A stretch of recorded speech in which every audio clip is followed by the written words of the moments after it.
विरोध वैचारिक हो सकते हैं, लेकिन कमर से नीचे वार करना, जिस प्रकार योगी जी के माता पिता पर प्रश्न उठा करके कि हुमायूं की औलाद अकबर है, ऐसे शब्दों का प्रयोग किसी धर्माचार्य को शोभा नहीं देता है। बाकी चीजों पे हमारा विरोध हो सकता है, लेकिन गाली गलौज की भाषा में बात करने वाले व्यक्ति को संत नहीं माना जा सकता। दूसरे जो तथ्य हैं, जो कानून है, या जो सुप्रीम कोर्ट का ऑर्डर है, हाई कोर्ट का ऑर्डर है, तो उसके आलोक में आपको अपने उत्तर देने हैं। अन्यथा नोटिस के बारे में कहें मुझसे नोटिस देके पूछा गया, ये मेरा अपमान है। ये ठीक उसी प्रकार से है कि जब राम जन्मभूमि पर सुप्रीम कोर्ट का निर्णय आया तो निर्णय के तत्काल बाद स्वरूपानंद के रामालय ट्रस्ट ने 1-1 ग्राम सोना इकट्ठा करना प्रारंभ कर दिया। जब प्रशासनिक अधिकारियों ने फोन करके कहा कि हम तुम्हारे पर एनएसए लगा के तुमको जेल में डालेंगे, ये सुप्रीम कोर्ट के ऑर्डर का उल्लंघन है, तो बंद हुआ। लेकिन तब तक जो सोना इकट्ठा किया गया था, उस सोने का हिसाब आज तक नहीं मिला। कभी गंगा के नाम पे आंदोलन करके धन इकट्ठा करना, कभी राम जन्मभूमि के नाम पे रामालय न्यास का कोई हिसाब किताब नहीं करना। इसके बाद से आजकल गाय के नाम पर विधायक सांसद बनाने का खेल, और इस दिन लोकतांत्रिक देश है तो 10-20 कैंडिडेट मिल ही जाते हैं। तो ये जो पॉलिटिकल धंधा है ना, ये बहुत दिन तक चलता नहीं है। प्रतिवर्ष सरस्वती पूजा सुबह से शाम तक होती थी। इस बार बसंत पंचमी शुक्रवार को होने के नाते जुमे की नमाज में एक निश्चित संख्या और 3 घंटे के लिए परमिट किया है। जुमे की नमाज भी पहले भी होती रही है और भोजशाला में सरस्वती पूजन भी पूरे समय होता रहा। तो इस 3 घंटे भी सरस्वती पूजा चलती रहेगी। ये लॉ एंड ऑर्डर का इशू है, न सरस्वती पूजा रुकेगी न नमाज रुकेगी। सुप्रीम कोर्ट के इस निर्णय का हम स्वागत करें। भूत पिशाच निकट नहीं आवे, महावीर जब नाम सुनावे।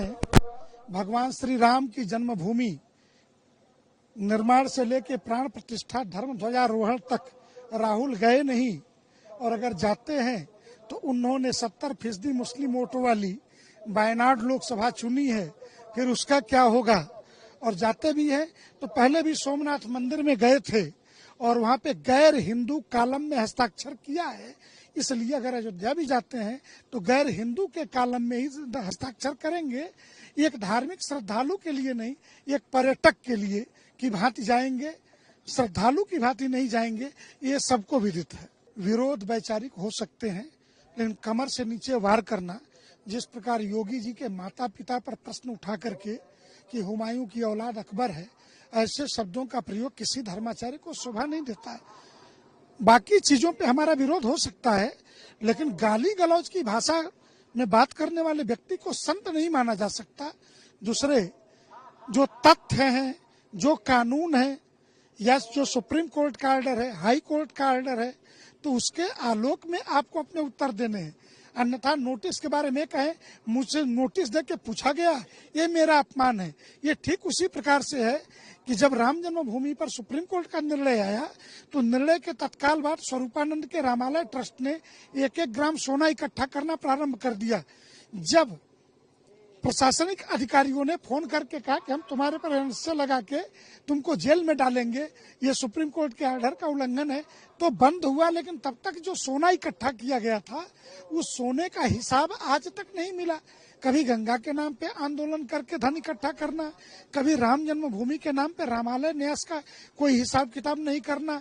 इसके बाद से आजकल गाय के नाम पर विधायक सांसद बनाने का खेल, और इस दिन लोकतांत्रिक देश है तो 10-20 कैंडिडेट मिल ही जाते हैं।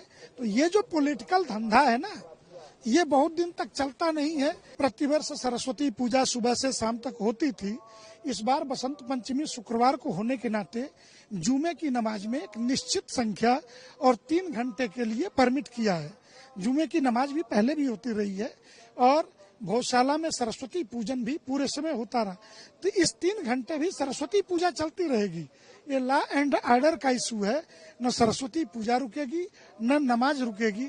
सुप्रीम कोर्ट के इस निर्णय का हम स्वागत करें। भूत पिशाच निकट नहीं आवे, महावीर जब नाम सुनावे। भगवान श्री राम की जन्मभूमि निर्माण से लेके प्राण प्रतिष्ठा धर्म ध्वजारोहण तक राहुल गए नहीं, और अगर जाते हैं तो उन्होंने 70% मुस्लिम वोटों वाली वायनाड लोकसभा चुनी है। फिर उसका क्या होगा? और जाते भी हैं तो पहले भी सोमनाथ मंदिर में गए थे और वहां पे गैर हिंदू कॉलम में हस्ताक्षर किया है। इसलिए अगर अयोध्या भी जाते हैं तो गैर हिंदू के कॉलम में ही हस्ताक्षर करेंगे। एक धार्मिक श्रद्धालु के लिए नहीं, एक पर्यटक के लिए की भांति जाएंगे, श्रद्धालु की भांति नहीं जाएंगे, ये सबको विदित है।